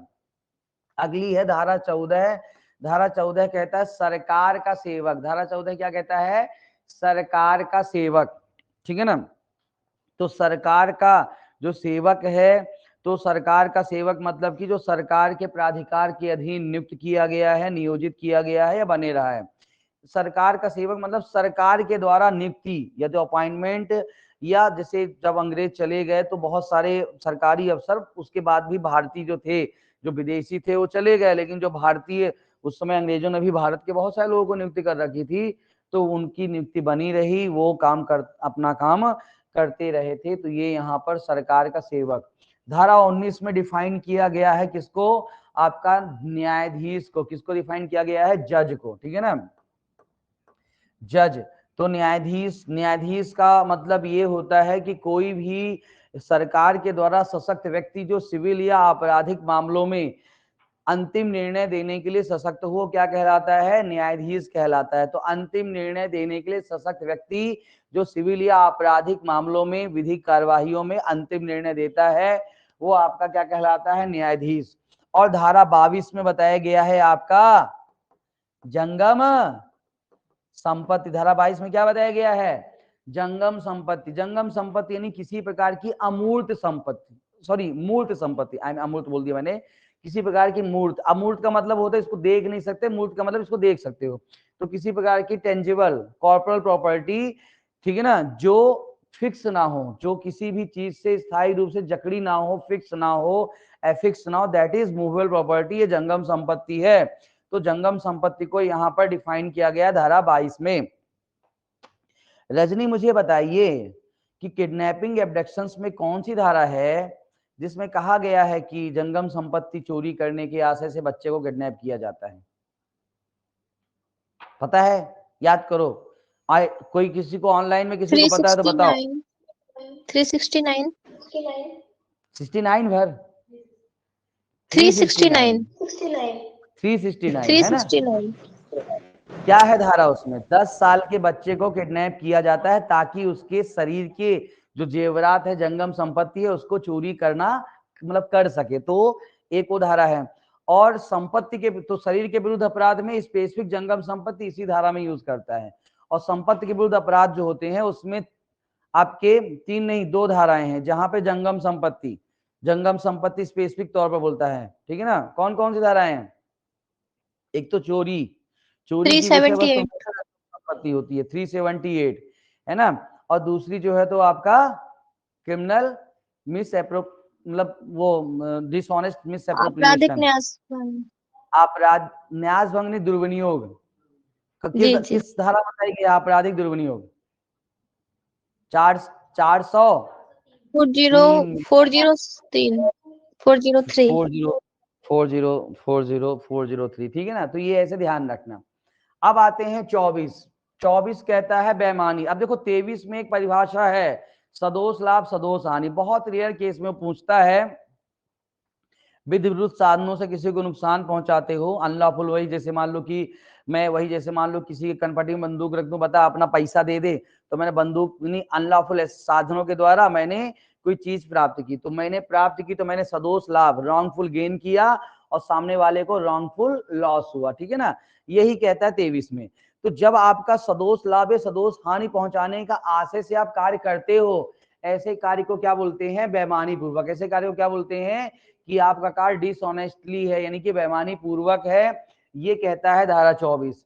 जब आपका इंटेंशन कपट करने का हो, जब आपका आशय क्या हो? कपट करने, इसमें ओटी ऐसे बनता है, जब आपका आशय क्या हो? कपट करने का आशय हो। तो जब आपका आशय कपट करने का हो तो कपट पूर्वक कहलाता है डिफॉल्ट। और कपट में एक बहुत फेमस केस पढ़ा जाता है, हर जगह काम आता है, जहां भी कपट पढ़ते हो, डॉक्टर बिमला देवी वर्सेस दिल्ली प्रशासन का केस लिख लो। डॉक्टर बिमला देवी वर्सेस दिल्ली प्रशासन 25 के साथ लिख देना। बिमला देवी वर्सेस दिल्ली प्रशासन में कहा गया था कि हर कपट में 2 चीज होता है, धोखा प्लस क्षति, डिसीट प्लस इंजरी। हर कपट में क्या होता है? धोखा दे करके क्षति पहुंचाने का आशय हो तो कपट कहलाता है। तो धोखा, जिसको शुद्ध हिंदी भाषा में बोलते हैं प्रवंचना प्लस क्षति, ठीक है ना। सामान्य बोलचाल की भाषा में धोखा बोल सकते हो। डॉक्टर बिमला देवी वर्सेस दिल्ली प्रशासन 1963 का केस है, ठीक है ना। तो डॉक्टर बिमला देवी वर्सेस दिल्ली प्रशासन 1963 का केस है, जिसमें इस चीज को डिफाइन किया गया था कि हर कपट में डिसीट प्लस इंजरी होता है। फिर अगला है विश्वास का कारण। विश्वास का कारण, जब किसी भी सर्कमस्टांसेस को देख के तुम्हारे पास पर्याप्त हेतु है कि ऐसा ये हुआ होगा, ठीक है ना, पर्याप्त हेतु है, तो ये कहलाता है धारा 26 में विश्वास का कारण, रीजन टू बिलीव। तो वहां पे कहता है विश्वास कारण तब माना जाएगा जब किसी भी के लिए, जब मतलब पर्याप्त हेतु को, उसमें ओटी गोला लगा लो, उसी में ओटी बनता है। पर्याप्त हेतु विश्वास के कारण में पर्याप्त हेतु हो। जैसे एक सिंपल सी बात है, एक सिंपल सा उदाहरण मैं आप लोग को देता रहता हूँ, सिंपल सा है कि कोई सोनार है, अपनी दुकान रात को बंद कर रहा है, उसी दौरान कोई भी सोने चांदी की जरूरत लेकर के आया, कंबल ओढ़ के आया, चोरी चुपके आया, कह रहा ले लो कुछ भी दे दो, 5-6 लाख के जेवरात है, 50,000 लाख जो भी देना दे दो, मुझे बहुत जरूरी है, इधर उधर भी देख रहा है। अब जरूरत का व्यक्ति आदमी रोता है, गिड़गिड़ाता है, ऐसे चोरी चुपके परेशान हैरान नहीं रहता है कोई पकड़ न ले। इसका मतलब कि कुछ तो गड़बड़ है, ये चुराई हुई संपत्ति। तो सर्कमस्टांसेस, तो इसलिए एक केस भी इसमें है, केस नहीं पूछेगा, है ना। तो इसमें बोला गया था कि विश्वास का कारण एक मानसिक स्थिति, जैसे मेंटल कंडीशन, जो किसी मामले में तथ्य परिस्थितियों के आधार पर निर्धारित होती है। Determine the fact circumstance to any case, reason to believe is mental condition. विश्वास का कारण एक मानसिक स्थिति है जो किसी मामले में तथ्य परिस्थितियों के हिसाब से निर्धारित की जाती है। ये यहां पर ध्यान में रखिएगा। 39 में उसके हेडिंग में ध्यान रखना, वॉलेंटरी स्वेच्छा। कोई काम स्वेच्छा, मतलब कोई भी काम करते समय आप जिन साधनों का प्रयोग करते हो उसके आधार पे माना जाता है कि वो काम स्वेच्छा आपका है कि नहीं, तो वो स्वेच्छा माना जाता है। जैसे मान लो कि आपका इंटेंशन था किसी एक घर के एक व्यक्ति को मारने का, तो उसको मारने के लिए आपने क्या किया? पूरा घर बंद करके आपने आग लगा दी, उस घर में जितने लोग थे सब मारे गए।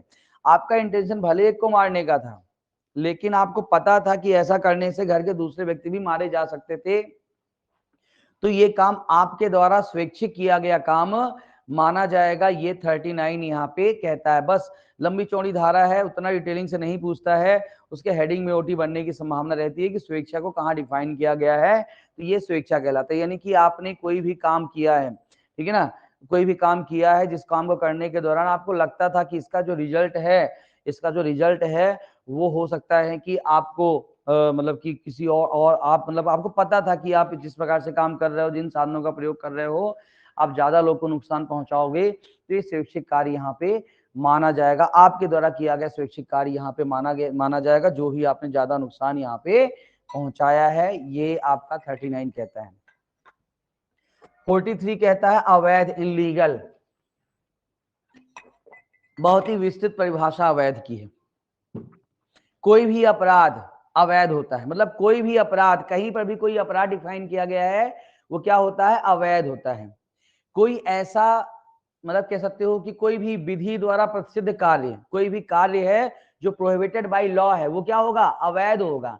और तीसरा कहता है कि कोई भी ऐसा मतलब कह सकते हो कि कोई भी ऐसा कार्य जो सिविल कार्यवाही का आधार उत्पन्न करता है, कोई भी कुछ भी ऐसा करता है जो सिविल कार्यवाही का आधार उत्पन्न करता है, ठीक है ना, वो अवैध कहलाता है। कुछ भी जो सिविल कार्यवाही का आधार उत्पन्न करता है, मैं आप लोग से फीस लेके भाग जाऊं तो आप लोग मेरे ऊपर केस लगा सकते हो, तो क्या मैंने अवैध काम किया, ठीक है ना।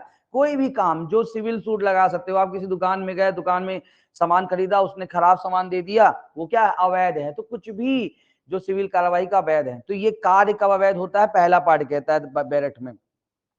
दूसरा पार्ट करता है कि लोभ कब अवैध होता है, जब कोई किसी काम को करने के लिए मतलब कि उसका कर्तव्य ड्यूटी हो, लोभ क्या होता है, मतलब कि कर्तव्य भंग।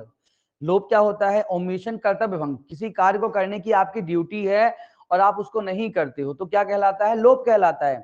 अब जैसे मान लीजिए कि एक पुलिस ऑफिसर है, पुलिस ऑफिसर के सामने कोई अपराध हो रहा है, तो उसका काम क्या है, उस अपराध को रोकना, और उस अपराध को नहीं रोकता है तो क्या हो रहा है, क्या कहेंगे कि उसने जो किया है वो अवैध काम किया है, ठीक है ना। तो ये यहाँ पे अवैध कहलाता है, ध्यान में, इनलीगल कहलाता है, ये ध्यान में रखिएगा, ये सेक्शन 43।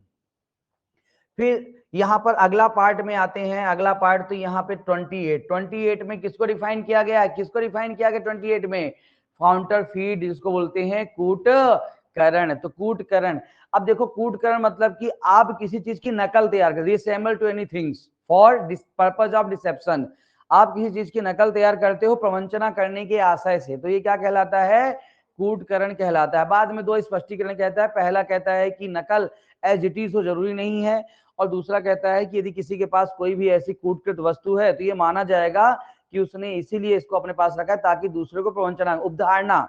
तो दूसरा पार्ट किसके बारे में कहता है, उपधारणा करेंगे, तो यहाँ पे उपधारणा की जाएगी कि आपने कूटकरण करने के लिए ही अपने पास ऐसी चीज को रखा है। ये आपका सेक्शन 28 यहाँ पे कहता है। 29 में डिफाइन किया गया है दस्तावेज को, डॉक्यूमेंट्स को, किसी भी पदार्थ पर any substance by word, sign या लेटर, अक्षर, अंक या चिन्ह के द्वारा, एनी थिंग्स डिस्क्राइब और एक्सप्रेस और डिस्क्राइब, किसी भी चीज को अभिव्यक्त या वर्णित किया गया है ताकि उसको साक्ष्य के तौर पर एज एविडेंस आगे यूज किया जा सके। तो बेसिकली जो है तो आपका ये क्या कहलाता है, दस्तावेज यहाँ पे कहलाता है, ये 29 कहता है। 29A में कहता है इलेक्ट्रॉनिक दस्तावेज, ठीक है ना। तो ये खासकर आपका जब से IT एक्ट आया है उसके बाद से, तो इसके हेडिंग में ओटी बनता है कि कहां पर इलेक्ट्रॉनिक रिकॉर्ड को डिफाइन किया गया है 29A में। 30 में मूल्यवान प्रतिभूति, वैल्यूएबल सिक्योरिटी। देखो कोई भी ऐसा दस्तावेज, कोई भी ऐसी दस्तावेज जो अधिकार, दायित्व या नियोक्ता का निर्धारण करता है, वो क्या कहलाता है, मूल्यवान प्रतिभूति। कोई भी दस्तावेज, जैसे मान लीजिए कोई भी दस्तावेज जो किसी भी अधिकार, दायित्व, नियोक्ता, जैसे मान लीजिए कि आप किसी बस में सफर कर रहे हैं, एक बस पास, उस बस पास से आप उसमें टिकट देने की जरूरत नहीं, मतलब टिकट के पैसे देने की जरूरत नहीं है, मतलब वो क्या है, आपका वैल्यूएबल सिक्योरिटी है। आपने एग्जाम पास किया है, आपकी मार्कशीट वैल्यूएबल सिक्योरिटी है। आप कहीं पर भी गए हो, कूपन मिला है, कूपन जो है तो वैल्यूएबल सिक्योरिटी, क्योंकि कूपन के आधार पे आप उस एरिया में घूमने फिरने का, या दूध लेते हो तो दूध वाले भी आजकल जैसे इंदौर में कूपन देते हैं, तो वो भी वैल्यूएबल सिक्योरिटी है। तो कोई भी दस्तावेज जिसके आधार पे कोई अधिकार, कोई रजिस्ट्री, ठीक है ना, कोई रजिस्ट्री आपको, आपके नाम पे कोई रजिस्ट्री है, वैल्यूएबल सिक्योरिटी, तो उसमें अधिकार, उसमें कई शब्द लिखा है, निर्वापित, ट्रांसफर, अंतरित किया जाता है। तो अधिकार, कुल मिला के अधिकार आपको जिस दस्तावेज से मिलता है वो आपका दस्तावेज। दूसरा दायित्व, ठीक है ना। मान लो आपके अगेंस्ट डिक्री है तो फिर वो भी क्या है, दस्तावेज है, और वो वैल्यूएबल सिक्योरिटी मतलब यहाँ पर मूल्यवान प्रतिभूति यहाँ पे कहलाती है। नियोक्ता आपको मान लो कि यहाँ पर व्यापार जैसे आपको दिवालिया डिक्लेयर कर दिया गया, यानी डिस्क्वालीफाई हो गए आप किसी व्यापार को, किसी भी व्यापार करने के लिए, तो ये क्या कहलाता है, वैल्यूएबल सिक्योरिटी। यानी कुल मिलाकर कोई दस्तावेज जिसके द्वारा किसी अधिकार, दायित्व या नियोक्ता का निर्धारण किया जाता है वो क्या कहलाता है, वो मूल्यवान प्रतिभूति कहलाता है, जो धारा 30 में डिफाइन किया गया है। अगली धारा काम की है यहाँ पे 34, सामान्य आशय। 34 में किसको बातचीत करता है, सामान्य आशय। अब देखो जनरली क्या होता है, अब यहाँ पे 34 से लेकर के 38 तक की ये 5 धाराओं का पूरा बंच चलता है, लेकिन अभी इन 5 धाराओं में ओटी जनरली इतना नहीं बनता है ना, और सबसे ज्यादा ओटी बनता है तो सेक्शन 34 में सामान्य आशय, कॉमन इंटेंशन। कॉमन इंटेंशन का मतलब क्या होता है कि जब किसी आपराधिक कार्य को कई व्यक्तियों ने मिलकर के किया है तो ये माना जाएगा कि सबका जो इंटेंशन था वो क्या था, एक था। सामान्य आशय को वीरेंद्र कुमार घोष वर्सेस एम्परर में डिफाइन किया गया था कि किसी भी अपराध को करने के पहले यदि उनके मस्तिष्क का पूर्व मिलन है, ठीक है ना, प्रायर मीटिंग ऑफ माइंड्स है, ये डिसाइड हो जाता है तो सामान्य आशय को डिसाइड कर सकते हो। कौन सा केस था, वीरेंद्र कुमार घोष वर्सेस एम्परर, जिसमें क्या सामान्य आशय को पहली बार डिफाइन किया गया था प्रिवी काउंसिल के द्वारा, ठीक है ना। इसमें एक केस और पढ़ा जाता है आपका महमूद साहब वर्सेस एम्परर। महमूद साहब वर्सेस एम्परर, जिसको इंडस रिवर केस के नाम से भी जाना जाता है। इसमें सामान्य आशय और समान आशय, ठीक है ना, कॉमन इंटेंशन और सिमिलर इंटेंशन में अंतर किया गया था। सामान्य आशय और समान आशय में अंतर किया गया था। देखो जब दो व्यक्ति आपस में मिल के प्लान करके किसी एक को मारते हैं तो ये सामान्य आशय है, लेकिन जब दो का उद्देश्य एक है, ठीक है ना, जैसे एक इसमें एक उदाहरण है, जैसे मान लो कि ये एक आपका दोस्त यहाँ पे खड़ा हुआ है, आपका दोस्त यहाँ पे खड़ा हुआ पिट रहा है, ठीक है ना, एक व्यक्ति के द्वारा पिट रहा है और उसको बचाने के लिए आप यहाँ से दौड़ते हो इस जगह से, और मान लो कि आपका दोस्त जो बी है वो यहाँ से दौड़ता है। अब देखो दो अलग अलग डायरेक्शन से दौड़ रहे हैं, इन दोनों का इंटेंशन क्या है, अपने दोस्त को बचाना। तो अब चूंकि ये दोनों आपस में बात नहीं किए पर दूर से देखे कि भाई मेरा दोस्त पिट रहा है, तो दोनों उसको बचाने के लिए दौड़े, आए यहाँ पर, एक उसको दो पीट रहे थे उनको मारना चालू कर दिया, और मारपीट में एक के हाथ पैर तोड़ दिया और दूसरे को ऐसे 2-4 झापड़ मारा भगा दिया। तो अब यहाँ पर ए ने यदि हाथ पैर तोड़ा है तो उसको हाथ पैर तोड़ने का सजा मिलेगी, और बी ने यदि केवल मार के भगाया है, केवल सिंपल हट किया, उसको सिंपल हट की सजा मिलेगी, क्योंकि यहाँ पर इनका जो इंटेंशन था वो कैसा था, सिमिलर था, समान था, सामान्य नहीं, यानी कि उनका मन नहीं मिला था, वो तो केवल दोस्त को बचाने के लिए अपना अपना जो भी उनको समझ में आया वो काम कर रहे थे। तो समझ में आ गया, तो इसको डिफाइन किया गया था महमूद साहब वर्सेस एम्परर के केस में, ये यहाँ पर ध्यान में रखिएगा। क्लियर कहानी। तो ये सेक्शन 34, इससे ज्यादा इसमें कुछ भी ध्यान रखने होती नहीं। 41 में बताया गया है विशेष विधि। किसको बताया गया है, विशेष विधि। किसी विशेष विषय पर जो विधि बनाई जाती है उसको क्या कहते हैं, विशेष विधि। 42 में बताया गया है स्थानीय विधि, यानी कि किसी स्थानीय क्षेत्र में लागू होने वाली जो विधि होती है उसको कैसी विधि बोलते हैं, स्थानीय विधि बोला जाता है, ठीक है ना, उसको कैसी विधि बोला जाता है, उसको स्थानीय विधि बोला जाता है। धारा 50 ये भी कभी गलती से मैंने लिखवा, सॉरी धारा 50 नहीं है, मैं ये गलती से लिखवा दिया, नहीं पूछता है 42 के बाद धारा 51 शपथ, वो उसमें पूछता है, वही 50 में 51 लिख देना, 51 शपथ। शपथ, तो शपथ को डिफाइन किया गया है आपका 51 में, यानी कि विधि द्वारा सत्यनिष्ठ प्रतिज्ञा, है ना, जब विधि द्वारा कोई प्रतिज्ञा करते हो कि मैं जो कहूंगा सच कहूंगा, कोई घोषणा करते हो आज से मैं सच बोलूंगा, ठीक है ना, तो ये कोई भी प्रतिज्ञा करते हो, कोई घोषणा करते हो किसी लोक सेवक के सामने, तो बेसिकली ये क्या कहलाता है, शपथ कहलाता है। सबसे ज्यादा आईपीसी में जो यूज होता है बामन सद्भावना पूर्वक, गुड फेथ। कोई भी कार्य आपने यदि सम्यक सतर्कता या ध्यान, थोड़ा नेगेटिव लिखा उसका पॉजिटिव में बता रहा हूं कि जब कोई कार्य सद्भावना, मतलब वहां पे ऐसा लिखा है कोई कार्य सद्भावना पूर्वक नहीं कहा जाएगा जब वो सद्भावना वो सम्यक सतर्कता और ज्ञान के साथ ना हो, यानी कि कोई कार्य सद्भावना पूर्वक कब कहा जाएगा, जब वो सम्यक सतर्कता, ड्यू केयर एंड अटेंशन के साथ किया गया हो तो कहा जाएगा कि वो सद्भाविक कार्य है, सद्भावना पूर्वक कार्य है। यदि मैं आपको पढ़ा रहा हूं तो मेरी ये ड्यूटी है कि मैं पहले उस चीज को जान सकूं कि मैं आपको जो पढ़ा रहा हूँ वो सही पढ़ा रहा हूँ कि झूठ पढ़ा रहा हूँ।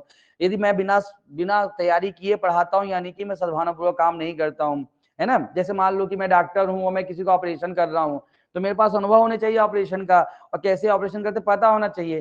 तो बिना ऑपरेशन करते जो है तो आप है ना कि वहां पर जो ऑपरेशन करने चले जाओ, या कहीं पढ़ा था कि वो मरीज बहुत डर रहा था, बोले कि सर मैं बहुत डर रहा हूँ। बोले क्यों डर रहा बेटा? बोले मेरा पहला ऑपरेशन है। बोले मेरे को देख, मेरे को डर रहा, तो दिख रहा, मेरा भी तो आज पहला है। तो देखना मैं डर रहा हूँ, तो बस ऐसा ही है, मेरा भी तो पहला ऑपरेशन है ना, पहला ट्राई तेरे ऊपर है, जिए तो जिए, बच्चे तो मर जाए। तो कहने का मतलब ये है कि ये बेसिकली जो है तो आपका सद्भावना पूर्वक यहाँ पे कहता है। वामन ए में जो है तो बताया गया है संशय, हॉर्बर।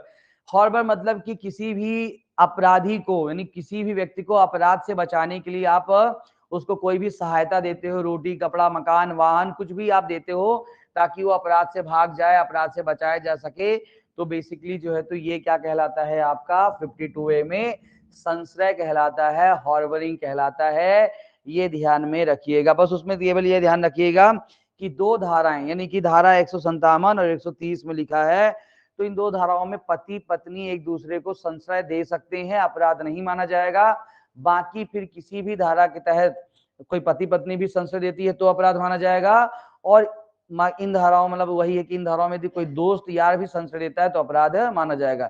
यानी कि 157 130 में पति पत्नी एक दूसरे को संश्रय देते हैं तो अपराध नहीं माना जाएगा, बाकी सभी जगह अपराध माना जाएगा। तो ऐसे यहाँ पर ध्यान में रखिएगा, ये कहता है आपका संश्रय। तो ये आपका चैप्टर जो 2 है साधारण स्पष्टीकरण, उम्मीद करता हूं कि बहुत ही संक्षिप्त में मैंने यहाँ पर समझाया है और बहुत ही संक्षिप्त में आपको अच्छे से समझ में आ गया होगा। आ गया कि नहीं आया? आया है ना, क्योंकि इससे ज्यादा डिटेलिंग करने की आवश्यकता नहीं है। किसी को ऑनलाइन वाले आ रहा समझ में कि सर बड़ा तेज। अब देखो आते हैं, अगला चैप्टर है दंड, अध्याय 3 दंड के विषय में। धारा 52 से लेकर 75 तक में दंड के बारे में बताया गया है। थोड़ी सी कुछ ज्ञान मैंने बघाड़ दिया है कि दंड क्या होता है। तो एक पीड़ा है, पेन है, which is given by the executive, जो विधायिका कार्यपालिका द्वारा दिया जाता है अपराधी को एक प्रॉपर मैनर से। तो ये बेसिकली क्या कहलाता है? दंड कहलाता है। दंड की आवश्यकता अपराधों की रोकथाम करना और लोक व्यवस्था बनाए रखना, समाज में शांति व्यवस्था बनाए रखना, ये सब दंड की यहाँ पर आवश्यकता होती है। दंड के 4 सिद्धांत, ये भी सुना होगा आपका, प्रतिरोधात्मक सिद्धांत, प्रतिशोधात्मक सिद्धांत, प्रतिरोधात्मक सिद्धांत, निरोधात्मक सिद्धांत और सुधारात्मक सिद्धांत, ये 4 प्रकार के दंड के सिद्धांत हैं। अब जो मेन चीज है ये चैप्टर, इसका वर्गीकरण इस चैप्टर का, ये यहाँ पे ध्यान रखिएगा। तो ये जो आपका चैप्टर है, यानी कि चैप्टर 50 मतलब अध्याय 3 जो चैप्टर सेक्शन 53 से चालू होता है और सेक्शन जो है आपका कहाँ तक चलता है? 75 तक चलता है। तो इसको दो प्रकार से, एक तरफ तो दंड के प्रकार बताए गए हैं और उसका विस्तार बताया गया है, और दूसरा दंड के नियम बताए गए हैं, ठीक है ना। तो दंड के प्रकार तो देखो धारा 53 में जो है तो दंड के 5 प्रकार बताए। कितने प्रकार बताया गया है? 5। एक छठवां रिपील कर दिया गया है। अब देखो बैरेट में देखते हो तो बैरेट में जो है तो वहां पर जैसे पॉइंट वाइज लिखे हैं ना, तो चौथा, पांचवा, छठवां लिखा हुआ है। तो बच्चा ये कंफ्यूज रहता है कि सर 6 लिख के आए कि 5 लिख के आए। देखो दंड के 5 प्रकार होते हैं और वही आपको याद रखना है, ठीक है ना।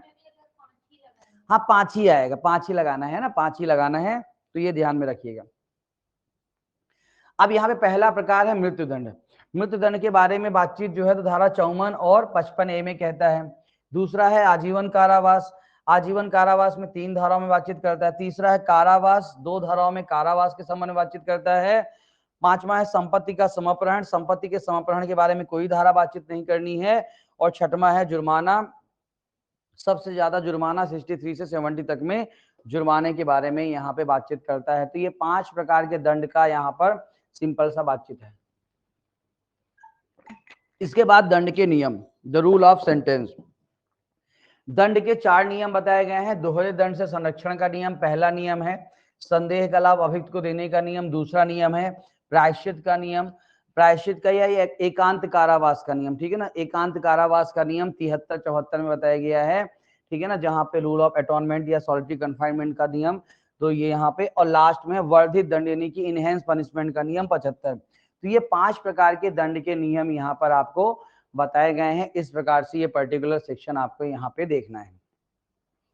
अब प्रॉपर तरीके से एक एक दंडादेश को मैंने यहाँ पर बहुत ही शार्ट में थोड़ा सा उसके साथ बता दिया है, ठीक है ना। तो ये प्रॉपर तरीके से ये यहाँ पे अपन देखते हैं। तो यहाँ पर जैसे कि मृत्युदंड को आईपीसी में सबसे कठोर दंड जो है तो आपका क्या है, सबसे कठोर दंड मृत्युदंड है। और 13 जगह पर आईपीसी में डेथ सेंटेंस को यहाँ पर डिफाइन किया गया, 13 प्लेसेस पे, ठीक है ना।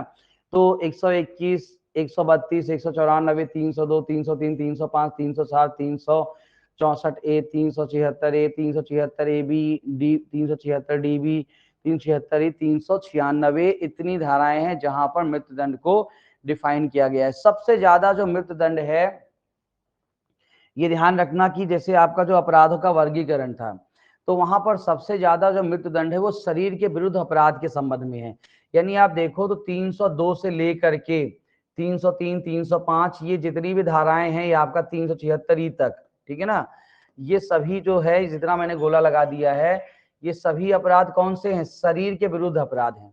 यानी कि सबसे ज्यादा जो है तो मृत्युदंड किसके विरुद्ध, शरीर के विरुद्ध अपराध। यानी कि 13 में से जो है तो आपका 9 अपराध मात्र शरीर के विरुद्ध अपराध हैं। संपत्ति के विरुद्ध अपराध में केवल एक धारा है, हत्या मतलब कि सहित डकैती, केवल एक ही धारा है। ये चैप्टर 6 में है, ये चैप्टर 7 में है, और ये जो है तो चैप्टर 11 में है। तो चैप्टर 6, 7 और 11 और चैप्टर 16 और 17, यानी कि 6, 7, 11, 6, 7, 11 और इसके बाद जो है तो आपका 16 और 17, केवल यही धाराएं हैं जिन धाराओं में डेथ सेंटेंस मृत्युदंड के बारे में बातचीत आपका करता है। बाकी कोई धारा ऐसी नहीं है जो आपकी मृत्युदंड के मतलब कोई चैप्टर नहीं जहां पे मृत्युदंड के बारे में प्रावधान यहाँ पर किया गया। मृत्युदंड की बातचीत करते हैं तो यहाँ पर सीआरपीसी धारा 28 पढ़े थे, जहां पे हाई कोर्ट और सेशन न्यायालय मृत्युदंड यहाँ पर देता है, ठीक है ना। तो कोई भी मजिस्ट्रेट मृत्युदंड नहीं देता है, पता है आपको, हाई कोर्ट या कोर्ट ऑफ सेशन ही या एडिशनल कोर्ट ऑफ सेशन मृत्युदंड यहाँ पर दे सकता है, यह ध्यान रखिएगा। बच्चन सिंह वर्सेस पंजाब राज्य का बहुत फेमस केस है। इस केस में ये कहा गया था रेयरेस्ट ऑफ रेयर थ्योरी, विरले से विरलतम मामले का सिद्धांत। तो रेयरेस्ट ऑफ रेयर केस की थ्योरी किस केस में बोला गया था, बच्चन सिंह वर्सेस पंजाब राज्य के केस में बोला गया था कि विरले से विरलतम मामले में मृत्युदंड दिया जाना चाहिए। दीना पाठक वर्सेस भारत संघ के केस में ये बोल दिया गया था कि फांसी लगा करके जो मृत्युदंड दिया जाता है वो सही है। और इसके बाद धनंजय चटर्जी केस में कहा गया था कि कोई भी मामला धनंजय चटर्जी केस में मतलब कि सर्कमस्टांशियल एविडेंस के आधार पर मृत्युदंड दिया गया। तो 3 केसेस मैंने संबंधित बात मृत्युदंड के बारे में यहाँ पर लिख दिया है, कोई तकलीफ नहीं। बाद में इसके साथ एक धारा मैंने लिखी है, धारा 54, जो कहता है कि समुचित सरकार, एप्रोप्रिएट गवर्नमेंट को लगता है कि मृत्युदंड को कम करना चाहिए, तो फिर वो मृत्युदंड को अन्य दंडादेश में अपराधी की सहमति के बिना भी लघुकृत कर सकता है। यानी मृत्युदंड को कम करके आजीवन कारावास, जुर्माना, संपत्ति के जिसमें चाहे समुचित सरकार बदल सकती है, ये धारा 54 यहाँ पे कहता है। तो मृत्युदंड को लघुकृत करके अन्य दंडादेश में बदल सकती है, ये ओटी बनता है। धारा 54 ये कहता है। तो मृत्युदंडादेश का लघुकरण कहाँ बताया गया है, धारा 54 बताया गया। क्या बताया गया मृत्युदंडादेश का लघुकरण कहाँ बताया गया, धारा 54, ठीक है ना। 54 यहाँ पे ध्यान में रखिएगा। अब आते हैं आजीवन कारावास। आजीवन कारावास दीना में कहा गया था कि फांसी पर मतलब फांसी जो चढ़ाते हैं रस्सी, मतलब फांसी रस्सी से लटकाते हैं, वो संवैधानिक है, ठीक है ना। तो रस्सी से बांध के फांसी जो लगाते हैं, फांसी लगा के सजा देते हैं, मृत्युदंड देते हैं, वो संवैधानिक है। परिस्थितिजन्य साक्ष्य के आधार पर मृत्युदंड, पहली बार परिस्थितिजन्य साक्ष्य के आधार पर मृत्युदंड दिया गया था धनंजय चटर्जी के केस में। 2006 का बहुत ही फेमस केस है, ठीक है।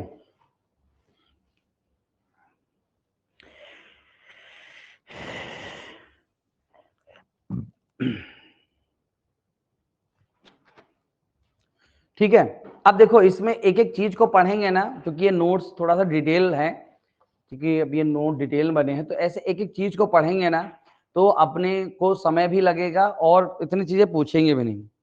तो मैं यहाँ पे थोड़ा सा सीमित हो जाता हूँ और अब ये नोट्स मैं दे दूंगा, ऐसा मना नहीं कर रहा हूँ, बस प्रॉब्लम यही है कि डिटेल से नोट्स बनाए हैं मैंने ये थोड़ा सा, पर ठीक है, थोड़ा सा 60 में तो रहेंगे ही।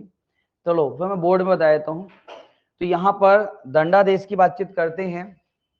तो दंड के संबंध में अब देखो, जैसे अपन आजीवन कारावास, अब आजीवन कारावास का मतलब होता है, आजीवन कारावास का मतलब होता है ना। चलो अब उसमें नोट्स में जो काम की चीजें वो बता देता हूँ, तो उसको भर फटाफट बस देख लो, थोड़ा जल्दी हो जाएगा और कुछ नहीं।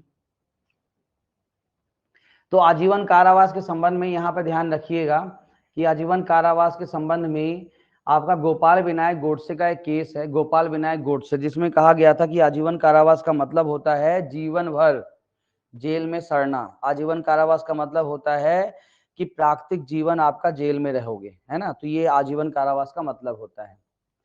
एक धारा 53A में आजीवन निर्वसन लिखा हुआ है, तो आजीवन निर्वसन का मतलब आजीवन कारावास माना जाएगा, ये धारा 53A कहता है। धारा 55 कहता है कि आजीवन कारावास को समुचित सरकार अपराधी की सहमति के बिना भी अन्य दंडादेश में लघुकृत कर सकता है। तो धारा 55 ये ध्यान रखना, सॉरी 14 वर्ष कारावास में लघुकृत कर सकता है, ठीक है ना। तो मैंने थोड़ा धारा 54 ही याद आ गया था। तो धारा 55 क्या कहता है कि आजीवन कारावास को समुचित सरकार 14 वर्ष के कारावास में बदल सकता है। तो इसीलिए इसी धारा की वजह से लोग इंटरप्रिटेशन लगाते हैं कि आजीवन कारावास का मतलब होता है 14 वर्ष का कारावास, लेकिन ध्यान रखना आजीवन कारावास का मतलब होता है आपका शेष जीवन जेल में कटे, बाद में सरकार चाहे तो उसको 14 वर्ष कारावास में बदल सकता है। समुचित सरकार को 55 में डिफाइन किया गया है, केंद्र सरकार या राज्य सरकार, ठीक है। कारावास जो है तो कठिन भी हो सकता है, सादा भी हो सकता है, ये सभी बातें यहाँ पे कहता है। इसमें केवल एक ही धारा काम की है, धारा 57 की। धारा 57 देखो, दंडावधियों की भिन्ने, धारा 57 दंडावधियों के भिन्नों की गणना करने पे आजीवन कारावास कितने साल का माना जाएगा, 20 साल का, ये ओटी बनता है। धारा 57 में दंडावधियों की भिन्नों की गणना करने में आजीवन कारावास कितने साल का, धारा 57 बैरट पढ़ते चलो, धारा 57 तो 20 साल का वहां पे माना जाएगा, ये यहाँ पे ध्यान में रखिएगा। इसके बाद आ जाइए कि आपका इसके बाद कोई तकलीफ नहीं, संपत्ति के समापहरण में कोई ज्यादा कुछ नहीं है, ये केस उतना नहीं। जुर्माने में आ जाइए, तो जुर्माने में देखो धारा 63, जुर्माने में धारा 63, धारा 63 कहता है कि जुर्माने की जो रकम है, धारा 63 में ओटी बनता है कि जुर्माने की रकम जो है वो अमर्यादित है। जुर्माने की रकम क्या है, अमर्यादित। अमर्यादित मतलब कि अनलिमिटेड है, अनिर्धारित है, लेकिन अत्यधिक नहीं होगी। जुर्माने देखो जुर्माने के आप अपने आईपीसी में देखोगे तो जुर्माना दो तरीके, जहां पे एक्सप्रेस बताया गया है, अव्यक्त रूप से बताया गया है 200 रुपए, 500 रुपए, 1000 रुपए, वहां पर जो अमाउंट बताई गई उस अमाउंट से ज्यादा जुर्माना नहीं लगाया जाएगा। लेकिन जहां पर कोई पर्टिकुलर अमाउंट नहीं बताया गया है, जहां पर कोई पर्टिकुलर अमाउंट नहीं बताया गया है, वहां पे कहता है कि जुर्माना अमर्यादित हो सकता है लेकिन अत्यधिक नहीं होगा। ये यहाँ पर 63 में ओटी बनता है। 64 कहता है कि यदि कारावास के साथ जुर्माने का दंडादेश दिया गया है, 64 कहता है कारावास के साथ जुर्माने का दंडादेश दिया गया है और कोई व्यक्ति जुर्माना नहीं देता, व्यतिक्रम करता है, कोई व्यक्ति जुर्माना देने में क्या करता है, व्यतिक्रम करता है, डिफॉल्ट करता है, तो फिर ऐसी कंडीशन में उसको जो कारावास दिया जाएगा वो कैसा होगा, अतिरिक्त होगा, है। हाँ, मूल कारावास के अतिरिक्त होगा, तो मूल कारावास के अतिरिक्त होगा। जैसे मूल कारावास 2 साल दिया गया है और कोई जुर्माना देने में व्यतिक्रम करता है और कहा गया है कि जुर्माना व्यतिक्रम के तहत 3 महीने एक्स्ट्रा, तो 2 साल 3 महीने बंदा जेल में रहेगा। समझ में आ गया। तो ये कहता है आपका जो सेक्शन है वो 65 में ओटी, वही 65 सीआरपीसी धारा 30 के साथ कि जुर्माना देने में व्यतिक्रम के आधार पर कारावास कितना होगा, अधिकतम का 1/4, मैक्सिमम का 1/4। जुर्माना देने में व्यतिक्रम पर कारावास कितना होगा, अधिकतम का 1/4 होगा, मैक्सिमम का 1/4 होगा। ये आपका कौन सी धारा कहता है, 65 यहाँ पे कहता है, ध्यान में रखिएगा। फिर अगली धारा काम की है 67, जहां पर केवल जुर्माना, मतलब कोई ऐसा अपराध है जिसके लिए सजा केवल जुर्माना है और बंदा जुर्माना देने में डिफॉल्ट करता है, नहीं देता है, ना देंगे जुर्माना, क्या करोगे, तो ऐसी कंडीशन में उसको कारावास दिया जाएगा। कारावास यहाँ पे कैसा होगा कि जो केवल जुर्माने से दंडनीय हो वहां जुर्माना नहीं देने पर कारावास कैसा होगा, केवल सादा कारावास। कैसा होगा कारावास, केवल सिंपल इम्प्रिजनमेंट होगा। कैसा कारावास होगा, सादा कारावास होगा, सिंपल इम्प्रिजनमेंट होगा। और यदि 1 रुपए से 50 रुपए तक का जुर्माना है तो 2 महीने, 51 से 100 रुपए का जुर्माना है तो 4 महीने, और 100 रुपए से ज्यादा का जुर्माना है तो 6 महीने का कारावास दिया जा सकता है। क्लियर कहानी। तो 1 रुपए से आपका कह सकते हैं कि 1 रुपए से आपका 50 रुपए तक का है तो 2 महीने, 51 रुपए से 100 रुपए तक का है तो 4 महीने, और 101 रुपए से ऊपर का है तो 6 महीने का कारावास यहाँ पर दिया जाएगा। बात समझ में आ रही है सभी को? रजनी मैडम समझ में आ गई? याद वाद है कि नहीं? रजनी कहेगी मैं पीछे पड़े हैं सर, कल से ना आएंगे हम। हैं? वो आशा मैडम तो बिल्कुल घुस गई, बिल्कुल आप टेंशन, इस बार सिलेक्शन लेके मानूंगी मैं, है ना। नहीं बात करते हैं। तो फिलहाल आपके ये धारा है, तो धारा 63, 64 और 67 में ओटी बनता है। अगली धारा में जहां पे ओटी बनने की संभावना है वो है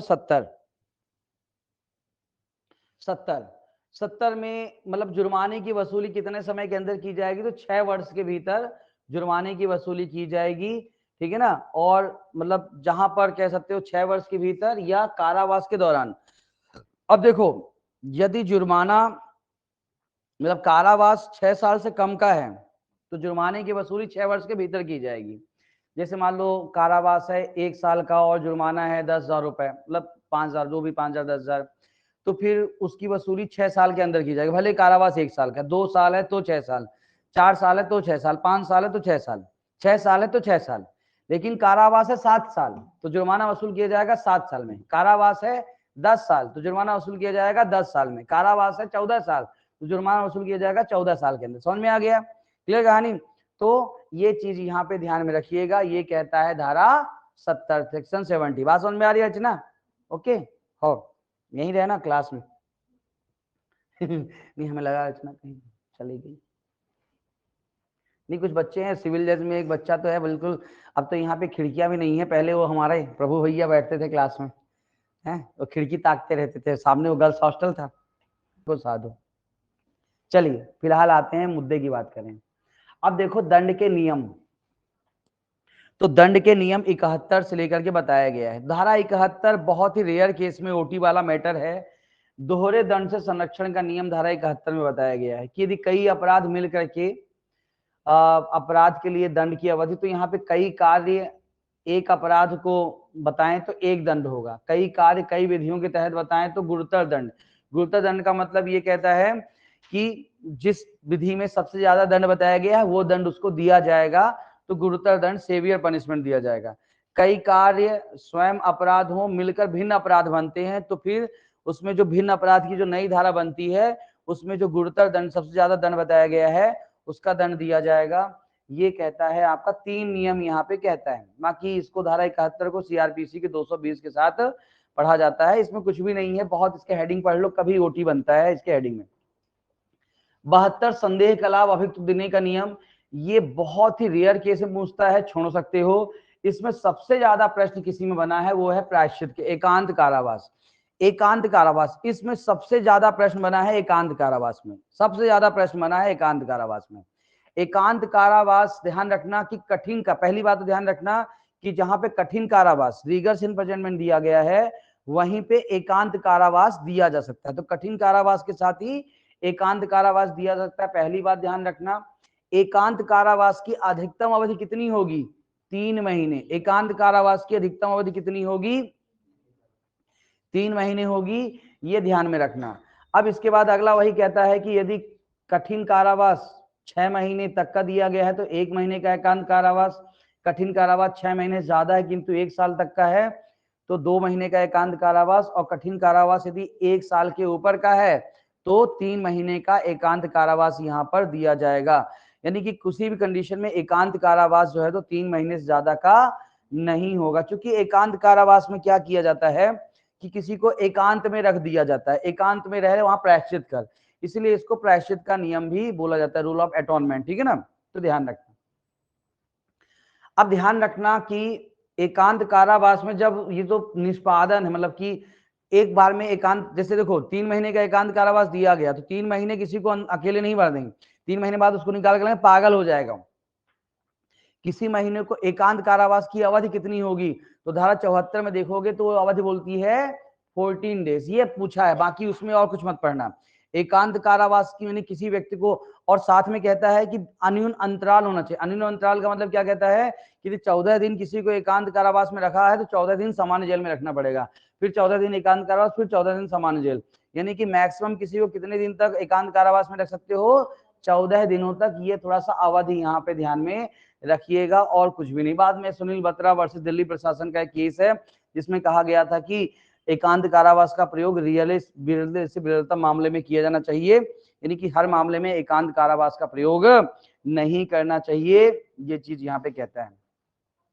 और लास्ट धारा है वर्धित दंड का नियम, यानी कि धारा 75 कहता है कि प्रथम अपराध, मतलब वही है कि वर्धित दंड, यानी वर्धित दंड मतलब कि इसमें देखो धारा 75 क्या कहता है कि आईपीसी के अध्याय 12 और 17 के तहत, क्या कहता है 75, आईपीसी के अध्याय 12 और 17 के तहत आपने पहले अपराध कर चुका है और पहले अपराध किया था 3 साल या उसके ऊपर की सजा तुमको दी गई थी, और तुमने फिर से आईपीसी की 12-17 के तहत अपराध किया, तो अब तुमने दोबारा अपराध किया है ना, तो दोबारा तुमको अब 3 साल की नहीं, तुमको दोबारा आजीवन कारावास या 10 साल तक की सजा दी जाएगी, ये कहता है सेक्शन 75। यानी कि पहली बार अपराध करोगे तो कम सजा, दूसरी बार अपराध करोगे तो ज्यादा सजा तुमको मिलेगी, ये कहता है धारा 75। तो आज की आईपीसी इतने रखते हैं मेरे हिसाब से।